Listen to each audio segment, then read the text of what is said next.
Straight all day. Now tuned into the show where you learn the discipline to show up day after day to do the work, the confidence to put yourself out there boldly and authentically, and the mental toughness to continue showing up, doing the work, putting yourself out there, even when the success you've expected to achieve has yet to be achieved. And on top of all this, you get a huge dose of personal initiative. That is the go-getter energy that moves any one of us, including yourself, to go and make things happen instead of waiting for things to happen. And then we put all this together into a series of frameworks, approaches, insights, strategies, and techniques, all under the umbrella of one unifying philosophy that is called Work on Your Game.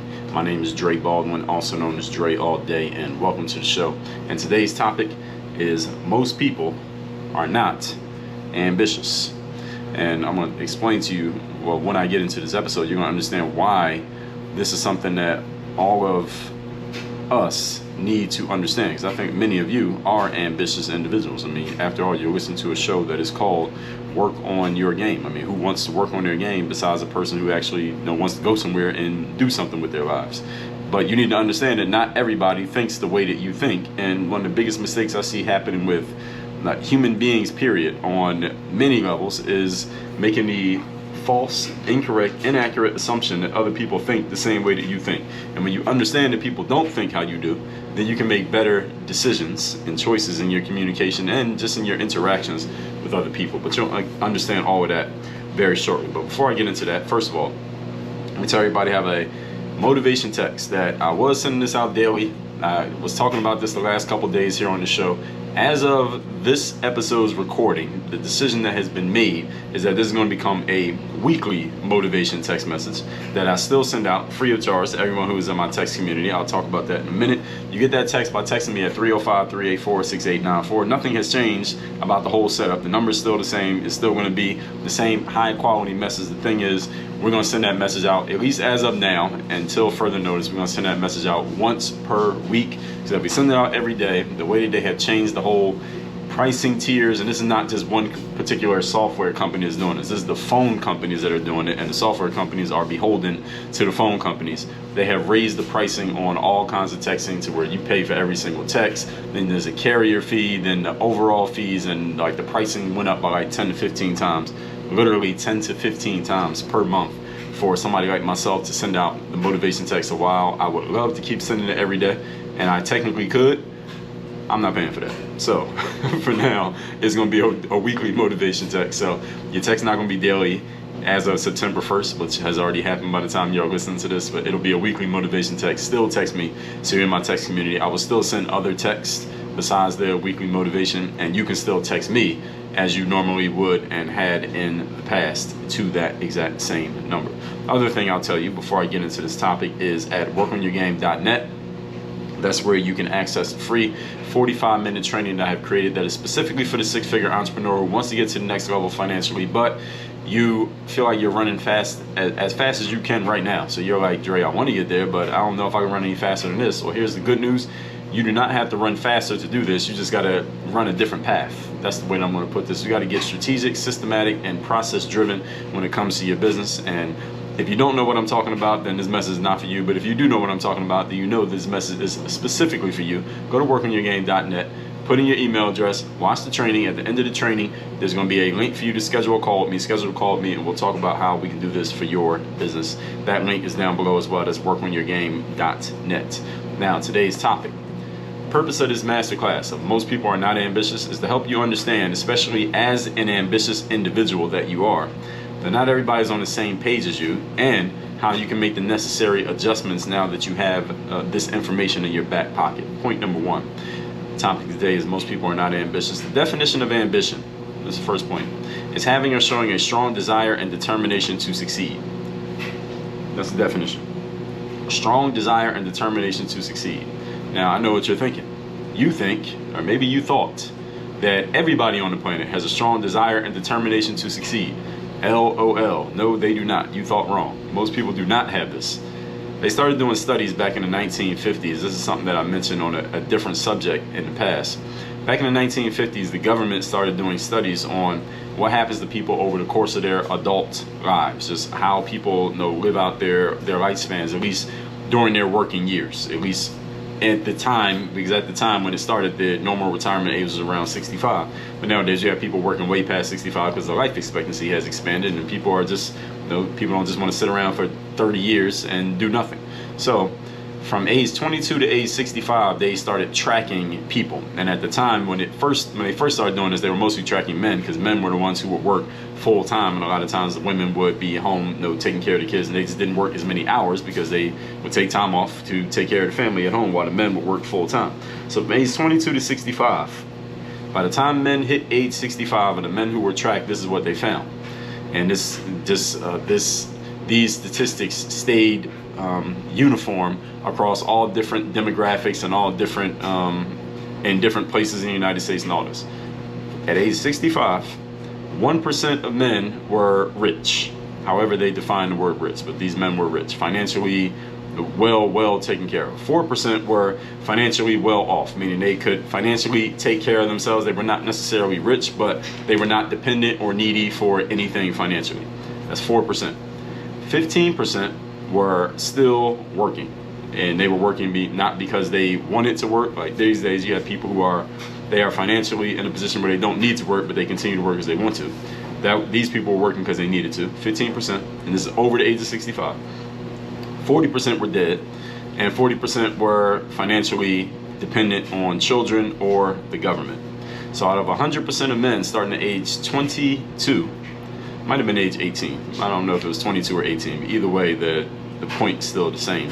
5% of all these men that were followed were alive and financially taken care of after 40 years. That's the 1% who were rich and the 4% who were financially well off. All the rest of them were not. That's a scary stat, but an accurate one. And here's the thing that you should keep in mind, even though I'm telling you that they started this study back in the 1950s, is that these numbers are still the same in 2022. That by retirement age, which is still somewhere in the 60s, it might have crept up a little bit, but by retirement age, 5% of men are financially taken care of to where they do not need money and they don't need to work for money. The other 95% are either dead or they still need money. That's a scary stat. And here's the point of the stat. Most people, which more than 50% equals most people are average by definition. Most people do not have, let's go back to that definition of ambition, a strong desire and determination to succeed. So when we're talking finances specifically, we'll call succeeding being in a position by the time you hit what we have traditionally understood as retirement, meaning you are no longer working and don't need to work anymore, and you can just enjoy your golden years. We'll define success as you don't need to work anymore by the time you get to the age that has traditionally been known as the age which you stop working. We'll define that as success. Only 5% of people are reaching success. The other 95% are either dead or they didn't make it. This is just what's happening, and it's still happening to this very day. The average is the average, everybody, because most people reside there. That's why the average is the average, because that's what most people do. Most people do enough in life, in every aspect of life. I don't care what you do for a living. I don't care if you are male or female, where you are from, where you were born, where you live, what industry you're involved in. If you've had 20 different jobs or the same job for the last 30 years, most people in your line of work, look around, and actually you probably already noticed, most people do enough to get by and survive in their line of work. That's what most people do. And that's pretty much all they do. So knowing this, you need to make some adjustments, understanding that not everybody is ambitious, and that when you are an ambitious person, that the people who are like you are few and far between. It's not that they don't exist, it's just not everybody. So you got to make some adjustments. So let's talk about what those are. Point number 2. Today's topic, once again, is most people are not ambitious. Number 2, do not assume that people are ambitious. It'd be smart to assume that most people are not ambitious until they give you reason to believe that they are. So I know that the normal law is innocent until proven guilty. Okay, I'm gonna say people are guilty of not being ambitious until they prove that they are. Okay, so we're gonna flip that around. Assume that people are not ambitious. Why? Because success requires effort. The most important thing required for success is effort. Now there are other pieces that go with success besides just effort, but without effort, a person can't become successful. Yes, you should have a goal, and you're going to need some tools to do it, and the right vehicles, and all the stuff that we talk about here on the show to be successful. But success requires effort, and if somebody has a strong desire and determination to create success, They must be strong and determined in their efforts.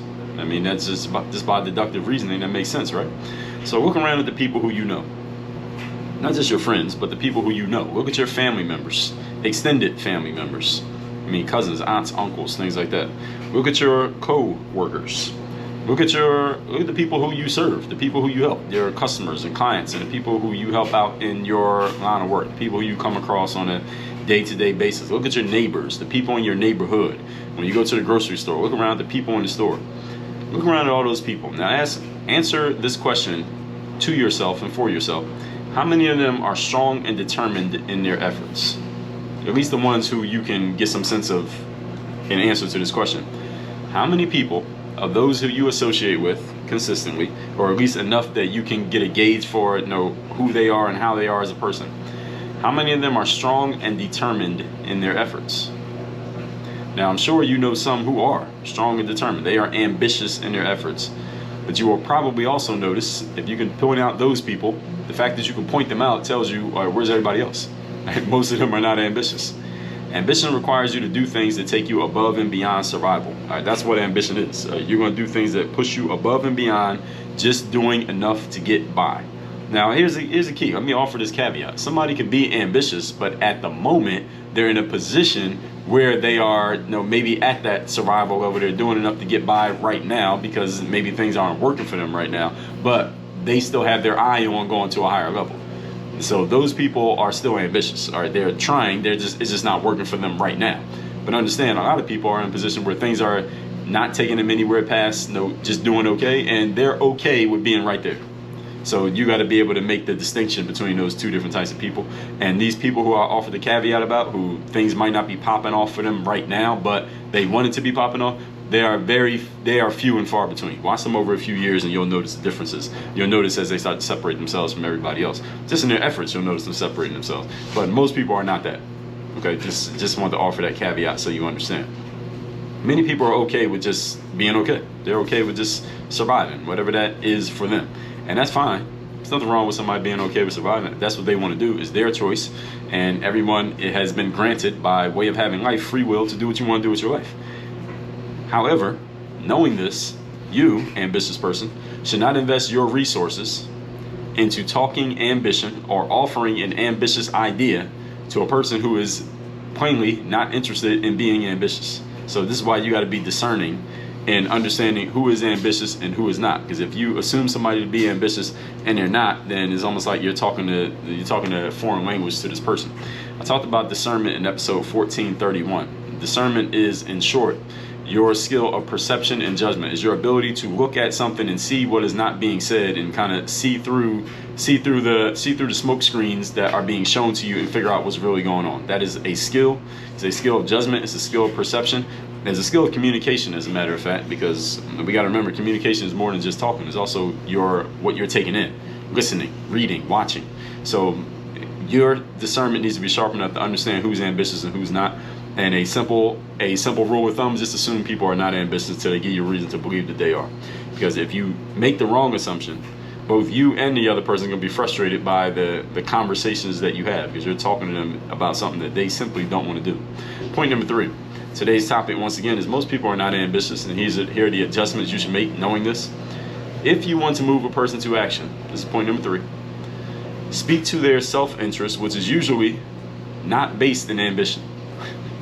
If you want to move a person to action, do not speak to their ambition. Speak to their self-interest. Now, this may be a challenge for many listeners of this show, because your self-interest is based around ambition. So if I was to say something like, here's what we're going to do so that you can get better and take your game to the next level and make a whole lot more money and be a much higher level performer and be the best version of yourself and be as disciplined and mentally tough and confident as you've ever possibly been, and I'm going to show you exactly how to do that. You're like, all right, yeah, that sounds like me. Show me how to do that, Dre. I want you to understand something. Most people don't want to hear any of that shit that I just said. So this is why it might be hard for you to be able to do what I just explained to you to do here in point number 3. Speaking to people's self-interest, which is not based in ambition. So everything that I just said, 95% of people don't want to hear any of that. They're not interested. They would have stopped listening like halfway through my little pitch. Most people are just focused on doing something that speaks to their self-interest, which is around, gaining and getting more and having stuff, but they're not also interested in doing the work that is required to have it. See, most people would rather play the lottery than build a business for 10 years. Because the only way they're going to get the money is if they hit the lottery. And since most people don't win the lottery, my economics professor in college said the lottery is a tax on the stupid. Hey, no disrespect to those of you who play the lottery, but that's pretty much what it is if you really think about the odds of winning it. Most people only hope of getting rich is win the lottery or catch some kind of lawsuit, like get hit by a car or attacked by somebody's dog, and then they take people to court and they get money. But actually earning it through hard work and determination and a strong desire to succeed over a 10 to 20 year period of time, like many of you are on the path of doing, no, most people are not interested in that. All right, I just want y'all to understand that. So I want y'all to, we all got to be on the same page here. Okay. All right, this is a community of people who are interested in this kind of stuff, and it ain't everybody. I just gave you the stats. 5% of people are successful by the time they retire. We're talking about the time they retire. All right, many of you ain't retirement age. All right, most people are not successful. This is just what it is. These are stats, and these are not Dre Baldwin opinions. So if you want to get somebody's attention, speak to what they want. So if you want to speak to the masses of people and you want to talk to them about money, you need to talk to them about how they can make a lot of money without actually having to work hard. Right? You need to figure out how to say that. Okay, that's your job. If you want to talk to the 95%. Now, if you're talking to the 5%, you can talk to them about how you're going to help them do the hard work to actually make more money, because they're interested in that. But understand, when you say something like that, you're only talking to 5% of people. All right, so 19 out of 20 people don't want to hear it. Is that the right math? Yeah, 19 out of 20 people. 95 out of 100, excuse me, don't want to hear that. I'll give you an example. I went into a suit store that sells like business suits, one day in Miami, and I wasn't actually wearing a suit this day when I went into the store. This actually was the day that I'm recording this. This was, what's today? It's about 4 days ago. I remember walking into the store. Now, when I went in this suit store, this is in the middle of downtown Miami. There was probably about 10 staff members working in the store. This is a very well-staffed establishment. And there was maybe 1 or 2 customers in the store. I was the 3rd customer in the store at this time. This is early morning too, so it's not like 7 o'clock when everybody's ready to go home and they're tired. This is the beginning of the day. None of these people had sold anything yet. The store had damn near just opened. I didn't have a suit on this day. I had on a white t-shirt, basketball shorts and basketball sneakers. None of the staff paid any attention to me, even though if they knew what I knew and what you know, they would know I was an active buyer, and there weren't any customers in the store. They didn't have anything else to be doing but folding clothes, but the store had just opened, so none of the clothes were messed up. They had nothing to do but pay attention to goddamn customers. They didn't do it. So while I don't know what was going on in the minds of the staff that day, and clearly they don't know me, here's one thing that I can conclude. Here's one thing I can conclude from just this little piece of information, and you should be able to conclude this as well. There were no ambitious salespeople in the store that day. Now, how can I say that? How can I say that none of the store workers were ambitious? And how can I say that you should understand that none of them were ambitious just off this little piece of information? That I walked in a suit store with no suit on and nobody paid any attention to me, even though we're 10 workers and maybe 1 customer besides me in the store. How can I say they're not ambitious based off that? Here's how. Because if they were ambitious, someone would have at least engaged me in conversation to find out. Let me find out who this guy is. Maybe he's a buyer, maybe he's not. I mean, just because somebody's not wearing a suit doesn't mean they won't buy a suit. All right, many times when I bought suits, I did not have a suit on at the time that I made my purchase. And an ambitious salesperson would understand, they would have this line of thinking, this would be ingrained in them.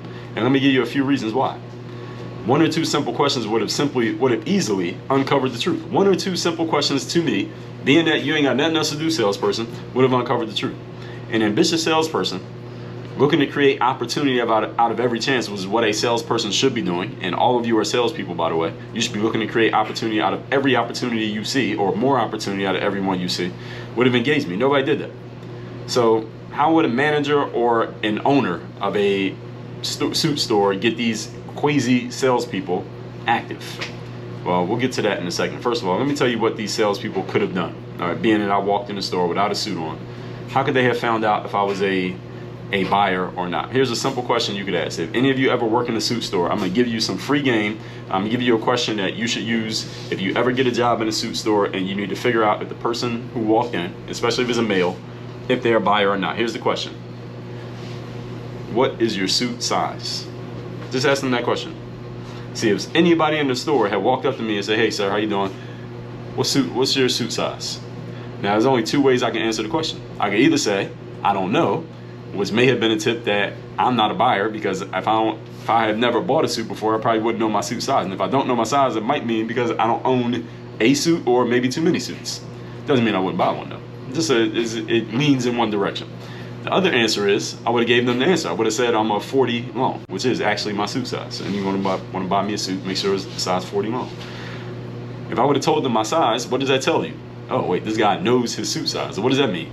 It means he's probably bought a suit before. So what does that mean? If I'm a salesperson, if I talk to this guy and actually show him something nice, maybe he might buy a suit from me. And being that he's walked into a suit store, maybe he's interested in suits. And being that we're in the middle of downtown Miami, where it ain't cheap to live, this guy's walking around looking like he just is taking a Sunday morning walk, which is exactly what I was doing.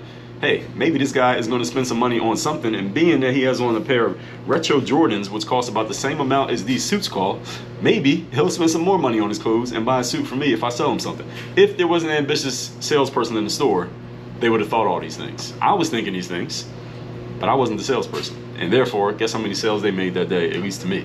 0. Now, a manager or an owner of a store, if he knew about this, well, first thing he should do is gather everybody up and cuss them out for allowing money to walk out of the door like they did on this particular day. And the next thing he should do is figure out how he can engage and entice his salespeople to actually do some work. Because now we got this new thing called quiet quitting, where people are at work, but they're not really giving their best effort, and they're justifying this with some new language games that they're playing these days. Listen, let's call quiet quitting what it is. It's minimum wage effort is what we call quiet quitting. So any of you call yourself a quiet quitter, all right, this really is not the show for you, all right, because I'm going to say some things that are going to severely offend you, and yeah, I'm just going to be speaking over your head. So this is not for you. But anyway, what the manager could do is offer some bonuses for getting the name and email of every person who walks in the store. So maybe you can get them on a list and offer them monthly discounts or something like that. Maybe you can start firing some people who are not doing their job of talking to the customers, which is, I could see myself doing that. Like, listen, why are you here if you're not going to sell anything? All right, this is a business. Our whole business is selling stuff. Somebody just walked in, nobody offered them anything, nobody even tried to engage this individual. All right, why are you here? All right, how am I going to pay you if we don't sell anything? That's what I would have said. But anyway, you could do a training with your sales staff, because clearly these people are not properly trained, and set the proper expectations for what they should do when a customer walks in the store. Every business does these things, or at least they intend to do these things. Doesn't every business intend? We got business owners listening to the show. Don't you intend to make sure you capture the contact information of damn near everybody who looks at your stuff? Yes. Would you fire somebody who is not doing their job? Yes. Do you train your people, and hopefully you intend to set proper expectations for how they're supposed to operate at work? Yes. Every business intends to do these things. Why? Because 99% of your workers are not ambitious. See, if they were ambitious, you wouldn't have to do this. If you really thought about it, if everybody who worked for you, business owner, wasn't ambitious, you wouldn't have to do any of this, because they would do it on their own. But since most people are not ambitious, every business has to do these things. If I'm wrong, let me know. See, somebody would have sold me a suit that day if there were any ambitious salespeople amongst the 10 walking around in that store doing nothing. But instead, since there were no ambitious workers there, some of them were very well dressed. They had nice suits on, but they had no ambition. They sized me up as somebody who's not a buyer. I'm assuming, this is just my assumption. They looked at me like without a suit on, said I ain't buying nothing. And they let me and my wallet walk right out of the store. Now, how many of you have ever gone into a store and bought something when you weren't even planning on buying something? Everybody's done this. I have done this. All of us have had this experience. Why? Because a salesperson engaged us and sold us something. That's the reason why you bought something. You weren't intending on buying anything, but a good salesperson engaged you in conversation and they sold you something that you weren't even planning on buying. Ambitious people turn just looking into sales. Non-ambitious people turn a sale into just looking. Everybody catch that? Rewind it if you didn't. Let's recap today's class, which is most people are not ambitious. The purpose of this class is to help you understand, especially if you are an ambitious person, that most people are not like you, and make your adjustments. Point number 1, definition of ambitious is having or showing a strong desire and determination to succeed. If you thought everybody had a strong desire and determination to succeed, you are absolutely wrong. You're not in preschool anymore. Most people do not have that. Most people talk about it, but most people don't actually have it. You want to know what somebody's really about? Don't listen to their words, watch their feet, and you see exactly what happens to them. 95% of people by the time they reach retirement age are either dead or still financially dependent on a job or on other people or on the government. That is failure. Why? Because most people don't have ambition to succeed. Number two, not assume that people are ambitious. Assume that they're not until they show you anything otherwise. Most people are okay with being okay. Most people are okay with surviving. You should not invest your resources in talking ambition with people who are not interested in it, and most people aren't. Let them show you that they're ambitious before you invest any resources in anybody if you're not quite sure. Point number three, if you want to move a person to action, speak to their self-interest, which is usually not based in ambition. As I told you, I walked into a suit store. I wear suits 5 or 6 days a week. This is the one day that I didn't have a suit on. Nobody engaged me. Nobody tried to sell me anything. There were 10 salespeople in there, and they had a lot of suits to sell. Nobody even tried to sell me anything. I might have bought something, had somebody even tried to sell me something, but they didn't even try. Why? Because these people are not ambitious. An ambitious salesperson, if somebody walks into my store, they have to be somewhat interested, at least 2% interested, because they walked in the store. It's not like y'all made me come in. I chose to come in the store. Maybe I'm interested in buying something. I mean, this is just what I'm thinking, but hey, they can do what they want to do this business if they last as a business. But anyway, what I would do, since knowing that most of my salespeople are not ambitious, and just by luck of the draw, by the law of averages, I'm not going to have 10 ambitious salespeople in one store working for me. And if I do, they're eventually going to work their way out of that job and go on to something bigger and better simply because they're ambitious people. This is what ambitious people do. But I will come up with some incentives to move them to action to do what they're supposed to do.